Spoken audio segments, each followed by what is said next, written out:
your life can change for the better in just 28 days.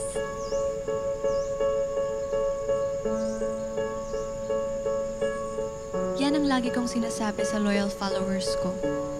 To be honest, kasama ko silang mag-manifest na matupad ang pangarap kong makilala at makatuluyan ng kaisa-isang crush ko.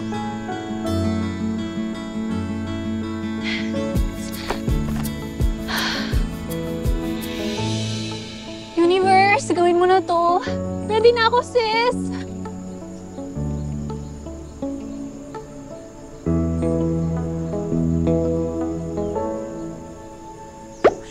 Pare, sarang mo yung pipig mo. Baka pasukan na lang yan. Down bad ka talaga kay Stacy. Patay na patay.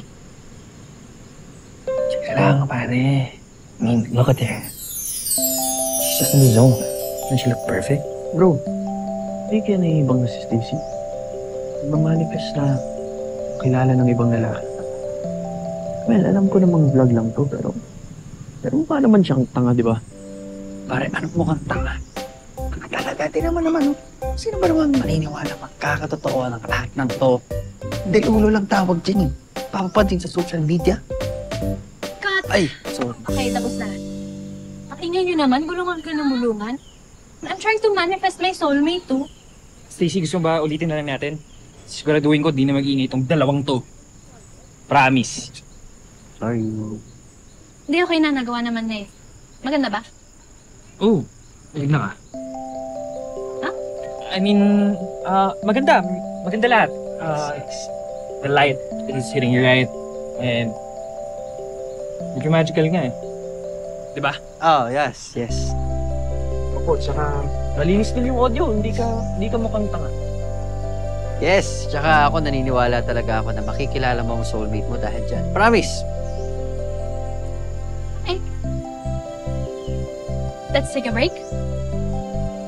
Okay. Ay, wait, shucks. Wait, yung mic pala. Sorry.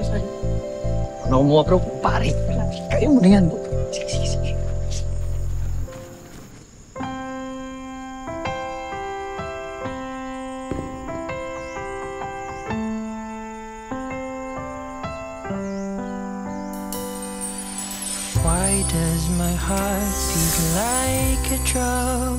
Sana ako na lang, Stacy.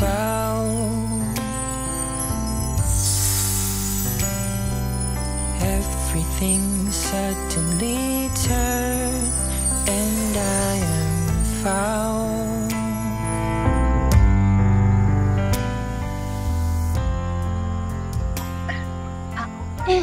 Thank you. Yeah. Okay guys, so break muna tayo. Last shot na lang, tapos pwede na tayo umuwi. Okay? Okay. Okay.